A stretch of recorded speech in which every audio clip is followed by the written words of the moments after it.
jamaah? Alhamdulillah. Alhamdulillahirabbil alamin. Jamaah Islami Twindah yang dirahmati Allah, kembali lagi di Islami Twindah. Masih kita pagi hari ini membahas tentang tema mengapa semua orang menangis. Nah, sekarang saya akan mengajak jamaah untuk melihat lagi sebuah tayangan tentang ibu dan bapak yang rela tinggal di kandang kambing untuk menyelamatkan anak dari rentenir. Ini di tayangannya. Seperti inilah kandang kambing yang ditempati pasangan suami istri Sari dan Sacham warga desa Telajung, Cikarang Barat, Kabupaten Bekasi. Sacham dan keluarga yang berprofesi sebagai penggembala kambing terpaksa tinggal satu atap dengan belasan kambing milik majikannya. Kondisi seperti ini terjadi sejak 2 tahun lalu. Pasangan Sari dan Sacham menempati kandang kambing berukuran 2 kali 2,5 meter untuk dijadikan tempat tidur. Rumah tempat tinggal sebelumnya terpaksa dijual keluarga ini demi menyelamatkan kedua anaknya yang terlilit hutang rentenir puluhan juta rupiah. Meski diakui tidak layak, keduanya terpaksa tinggal satu atap dan beradaptasi dengan belasan kambing piaraannya. Ini dia ya, kalau kita lihat ada orang yang ngutang terus sampai terlilit utang nggak bisa bayar, akhirnya nyusahin orang tua. Dan ini banyak terjadi nih. Sekarang pertanyaannya gini Beb ya. Apakah benar nih dari setiap satu keluarga nih, dalam keluarga itu pasti ada satu aja orang anak tuh minimal ya. Atau beberapa orang anak malahan bisa menjadi ujian dan bahkan menjadi beban bagi orang tuanya. Kalau kita lihat tadi tayangannya kan ada anaknya ngutang dua-duanya nih. Sampai orang tuanya rela ngilangin rumahnya tinggal di kandang kambing. Nah sekarang bagaimana orang tua ini mampu bertahan dan bisa tetap tersenyum. Walaupun mungkin, mohon maaf sebelumnya ya, mungkin memiliki anak yang selalu memberikan ujian Beb. Mohon izin penjelasannya, tafadhol. Baik, Silakan Beb. Mohon izin Bang Fadli, mohon izin guruku Ustadz Maulana, Ustadz Syam. Assalamualaikum warahmatullahi wabarakatuh. Waalaikumsalam warahmatullahi wabarakatuh. Subhanaka la ilma lana illa ma 'allamtana innaka antal alimul hakim. Setiap anak adalah ujian bagi orang tua. Akan tetapi setiap anak adalah aset yang berharga bagi kedua orang tuanya. Orang tua sanggup kehilangan apapun agar anaknya sukses. Akan tetapi sang anak kadang berpikir, ketika orang tua minta sesuatu, ia mulai berpikir. Ketika orang tua membebani dengan kesehatan, dengan mungkin orang tuanya ingin berangkat haji, berangkat umroh, ingin tempat tinggal yang layak, kadang-kadang ini anak merasa keberatan. Subhanallah. Allah Subhanahu wa ta'ala ciptakan kasih orang tua ini teramat besar bagi makhluk-makhluknya. Bahkan Allah Subhanahu wa ta'ala ciptakan satu benda, organ di dalam tubuh ibu kita yang namanya rahim, yang merupakan pecahan dari namanya Allah Subhanahu wa ta'ala, yaitu yang memiliki kasih sayang yang teramat luar biasa. Kalau kita melihat tayangan tadi, terpikir di benak kita, Allahumarham walidina. Ya Allah, rahmati kedua orang tua kami ya Allah. Yang telah bersusah payah mengandung kami ya Allah. Yang telah bersusah payah, ia setiap pagi susah, ia hanya memikirkan kita agar kita dapat mengenyam sesuap nasi. Yang memikirkan kita bagaimana ya Allah, anakku nih biar sukses, aku biar hina nggak apa-apa, tapi anakku biar sukses.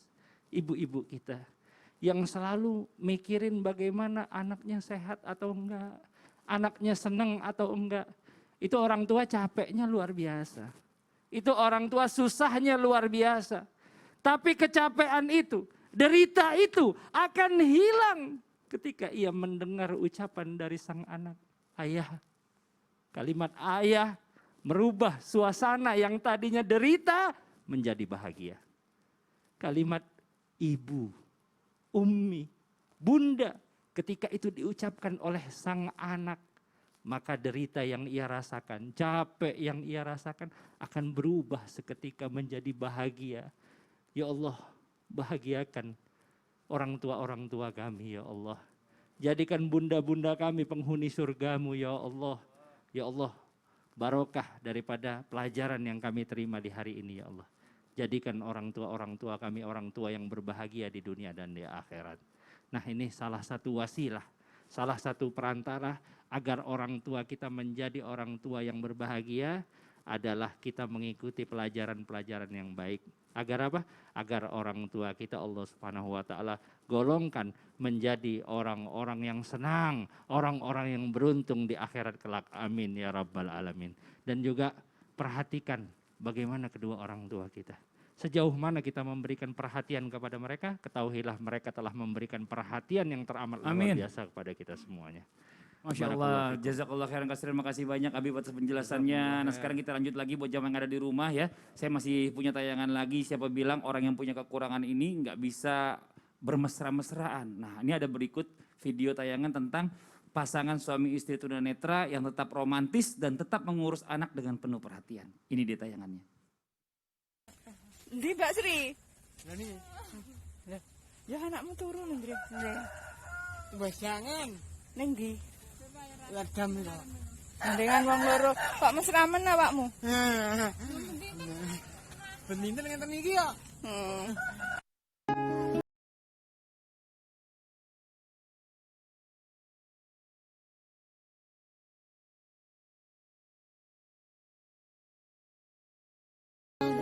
Mame apa weh? Bawang Bening, jangan bening mie. Jangan bening. Sayang karo apa kuwi? Wortel, kentang. biar pertamanya kan. Tapi seneng ya kak? Alhamdulillah, Bang. Ya, ya Masya Allah ya, kita lihat keromantisannya kadang-kadang kita kalau ngeliat begini nih jadi ngiri gitu. Mungkin buat yang di rumah, yang punya kelengkapan, tapi kok pasangannya kok nggak bisa romantis kayak mereka ya gitu ya. Nah sekarang Ustadz Maulana nih, saya punya pertanyaan Ustadz. Waduh ganteng amat Ustadz.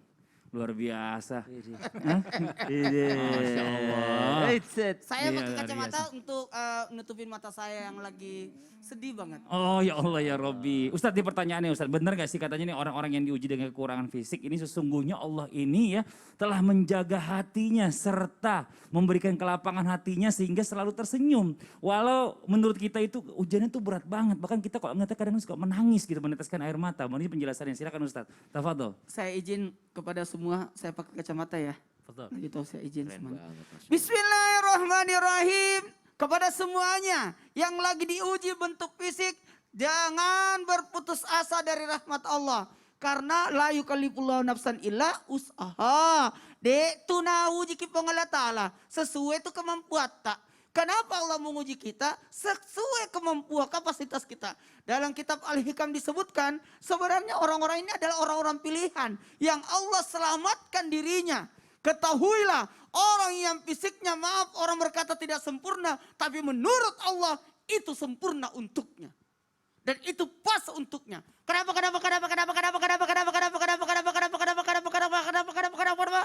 Karena mereka itu mampu dan sanggup menjalani ujian itu. Sekiranya ujian itu diberikan kepada orang lain, bisa jadi dia tidak sanggup. Tapi memang Allah kasih ujian ini seperti ini buat dirinya. Abdullah ibnu Maktum, alhamdulillah penyebab turunnya ayat surah Abasa. Ini luar biasa loh. Sampai Nabi menghadapi pembesar kata Allah lebih utama Abdullah ibnu Maktum dibanding pembesar-pembesar Quraisy yang dihadapi untuk didakwai tapi mereka tidak memasuki Islam. Sebenarnya Abdullah ibnu Maktum lebih mulia, lebih sempurna. Mungkin menurut kita fisiknya maaf tidak sempurna tapi beliau lebih mulia. Kita belajar dari Luqmanul Hakim. Luqman ia memiliki hikmah yang luar biasa. Mungkin maaf kalau saya gambarkan fisiknya mungkin orang pada heran. Yang tidak mungkin orang tidak sama dengan tidak terlalu tinggi. Nggak usah sebut ya. Ustadz maaf. Kenapa? Masih sedih nggak? Masih sedih. Kalau udah nggak sedih boleh dicopot kacamatanya Ustadz. Refleksi. Iya orang tadi ada yang WhatsApp, Ustadz ganteng banget kayak yang Kasela. Silakan Ustadz lanjut lagi. Sini saya pegang kacamatanya baik, Ustadz. Maaf ya, makasih. Itu baru tahu. Iya, saya pinjam deh. Jadi mereka itu manusia pilihan. Dan yang lebih spesial lagi, orang-orang yang mungkin orang berkata tidak sempurna, ada kekurangan fisik. Tapi menurut Allah mereka diselamatkan dari ujian apa? Tanggung jawab dari tubuh. Yang tidak punya mata tidak akan ditanya tentang matanya. Sementara nanti kita yang mungkin katakan sempurna ada mata. Nang ketahuilah nanti kelak akan ditanya tanggung jawab tentang mata tersebut. apa yang dilihatnya, apa yang dipandangnya. Sementara orang tidak mungkin tidak dititipkan mata kepadanya, mereka tidak bertanggung jawab atas apa yang dilihatnya. Pernah kan ada tayangan di Islam itu Indah, sosok yang tidak melihat tapi ditanya, apa yang kau minta? Dia minta seperti ini aja. Seperti ini aja. Dia tidak minta agar bisa melihat. Sehingga menangislah ulama yang bertanya tersebut kepada pemuda yang tidak punya penglihatan. Dia berkata, inilah biar aku seperti ini aja. Karena supaya dia tidak melihat hal-hal yang diharamkan. Dan orang-orang yang mungkin kita katakan tidak sempurna, ternyata mereka itu bertambah kesabaran dan ketaatannya. Cemburu, tadi Mas Fadil, cemburu kita lihat mesranya, bahagianya terlihat. Di mana bisa jadi ada yang berkata, aduh cuma sekian. Nah, ayo orang-orang yang diberikan mungkin berkata tidak sempurna. Tapi mereka itu adalah orang-orang yang pandai mensyukuri nikmat. Malu rasanya. Kita mengadakan tangan meminta. Sementara mereka tetap mencari nafkah di balik tidak kesempurnaan tubuhnya. Mereka tidak merendahkan dirinya. Tidak menghinakan dirinya. Di balik ketidaksempurnaan. Di balik sementara ada orang yang sempurna tubuhnya. Tapi maaf saya pinjam kata-kata ini. Mereka merendahkan dirinya dengan mengangkat tangan meminta kepada manusia. Tidak menghadap kepada Allah. Dan mereka bisa jadi, maaf ada saudara kita tidak bisa melihat. Kita pernah lihat tayangan, kita datangi langsung tempatnya. Mereka hafal Quran. Masya Allah, benar-benar. Luar biasa. Sementara kita yang bisa melihat jarang baca Quran. Nauzubillah min zalik, astagfirullahaladzim. Jazakallah khairan kasiran. Makasih banyak Ustadz ya atas muhasabahnya juga kepada kita. Nah sekarang buat jamaah yang ada di rumah masih ada tayangan lagi nih ya tentang nasihat seorang kakek yang viral di media sosial. Ini dia tayangannya. Kejarlah dunia, pasti tak dapat. Kalaupun dapat, pasti tak banyak. Kalaupun banyak, pasti kau tak puas. Kalaupun puas, pasti takkan lama.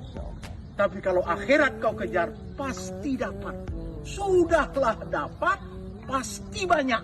Sudahlah banyak, pasti kau puas. Sudahlah puas, abadi selama-lamanya. Allahu Akbar, ini benar banget ya, Masya Allah ya. Ini yang kita kadang-kadang suka nggak sadar nih. Nah Ustaz Syam mungkin bisa sedikit memberikan kita nih tentang amalan serta doa nih agar ujian hidup yang berat terasa atau mungkin jadi ringan atau segera diangkat oleh Allah Subhanahu Wa Taala, atau mungkin serta setiap tetes air mata yang keluar ini dan keluhan kita ini karena Allah ini, sehingga Allah memberikan senyuman kepada kita dan menghadapi cobaan ya, yang mungkin juga sekarang lagi terlilit hutang bisa selesai semua utang-utangnya. Tafadhol guru kita Ustaz Syam, silakan. Guru-guruku.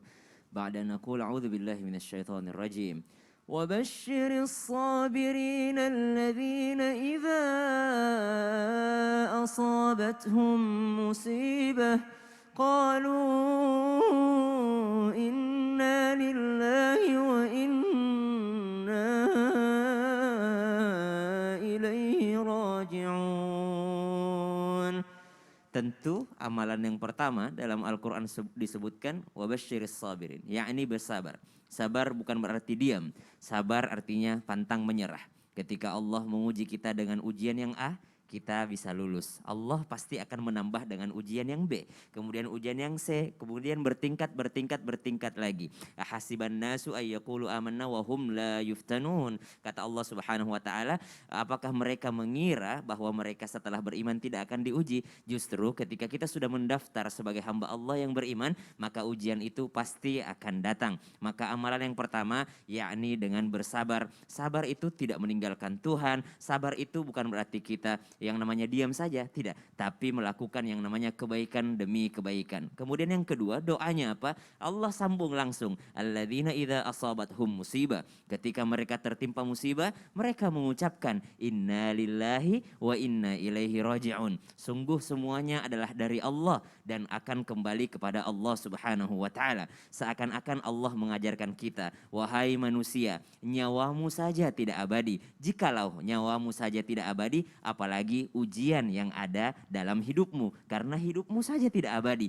dunia saja tidak abadi, semuanya tidak abadi kecuali Allah Subhanahu wa taala. Apalagi ujian-ujian kecil yang aku berikan kepadamu. Maka amalan yang pertama bersabar, kemudian doanya adalah inna lillahi wa inna ilaihi raji'un. Amalan selanjutnya apa? Ketika Rasulullah sallallahu alaihi wasallam dalam keadaan bersedih, turunlah 2 surah. Yang pertama adalah surah Ad-Duha, yang kedua adalah surah Alam Nashrah Laka Sadrak. Apa makna daripada surah Ad-Duha ini? Allah Subhanahu wa taala berfirman, "Wad-duha wal-laili idza saja." Demi waktu duha. Kenapa waktu duha? Waktu duha adalah di mana matahari itu sudah mulai naik. Artinya waktu sunrise. Maka subhanallah, Allah seakan-akan ingin menggambarkan bahwasanya segelap apapun malam itu, ketika matahari sudah terbit, maka gelap itu akan hilang. Dan setiap hari matahari itu akan terbit. Seberapa berat pun masalah yang engkau hadapi, mataharinya akan muncul. Kesempatan dan kehidupan yang baru akan datang. Begitu pula dengan surah Alam Nashrah Laka Sadrak wa wada'na anka wizrak. Kata Allah Subhanahu wa taala, fa inna ma'al usri yusra. Karena di setiap kesulitan, di setiap ujian, maka di situ Allah berikan kemudahan. Dan amalannya apa? Alam Nashrah Laka Sadrak. Bukankah telah kami lapangkan dadamu? Ketika seseorang berlapang dada, maka ujian tersebut akan terasa lebih ringan. Kenapa? Karena langsung sadar, ya Allah, ini Allah yang berikan dan Allah pula yang akan menghilangkannya. Lapang dada sebelum melakukannya. Sebagaimana Nabi Musa alaihissalam sebelum berdakwah mengatakan, Rabbi syrah li sadri. Lapangkan dadaku. Supaya apa? Apapun respon yang aku terima dari Fir'aun, aku merasa tenang, aku merasa bersyukur, dan aku merasa mengembalikan semuanya kepada Allah Subhanahu wa taala. Lalu baca doa, Allahumma jurni fi musibati wa akhluf li khairan minha. Ya Allah, kuatkan aku, berikan aku kesabaran dalam musibahku dan gantikan aku sesuatu yang lebih baik daripada yang engkau ambil. Wallahu a'lam. Jazakallah khairan kasiran Ustaz Syam. Ustaz Syam luar biasa ilmunya ya, Masya Allah. Mas Apa Fadli? Ustaz? Ya Ustaz Maulana. Saya mau cerita nih. Apa tuh? Saya kan kemarin dikasih minuman yang katanya pas buat jaga stamina. Di tengah pandemik seperti ini, Mas Fadli mau nggak? Oh ya Allah Ustadz, hati-hati Ustadz ya. Udah pasti halal apa belum? Itu perlu ditanyain juga. Dan yang kedua, udah pasti cocok belum buat tubuh kita? Sekarang ini nih kita tuh nggak boleh sembarangan minum Ustadz. Mending Ustadz Maulana ikut saya aja ke sebelah sana tuh. Ada yang mau saya unjukin ke Ustadz, mau ya? Mau dong, mau dong. Nah, mau, izin dulu sama guru kita Habib Abdullah, Ustadz Syam, saya izin ya. Silakan, silakan. Ini dia. Wah, Masya Allah, tabarakallah. Masya Allah. Masya Allah. Inilah Ustadz, susu steril 7 kurma. Nah, ini ya, yang dapat menjaga daya tahan tubuh biar nggak gampang sakit, apalagi di musim pandemi kayak gini nih Ustadz. Oh. Masya Allah, tapi Mas Fadli aman nggak untuk dikonsumsi setiap hari? Aduh Ustadz, insya Allah aman dikonsumsi setiap hari ya. Karena susu steril 7 kurma ini perpaduan susu steril dengan buah kurma yang diproses menggunakan teknologi sterilisasi yang baik dan dikemas pada kaleng yang higienis. Apalagi di zaman sekarang ini nih Ustadz ya, yang biasa-biasa aja tuh nggak cukup. Ya nggak cukup, harus yang double manfaatnya. Kalau gitu gimana Ustadz, kalau kita langsung minum aja, mau Ustadz? Ya, setuju ya Ustadz ya? Masya Allah, bismillahirrahmanirrahim. Nah, bismillahirrahmanirrahim.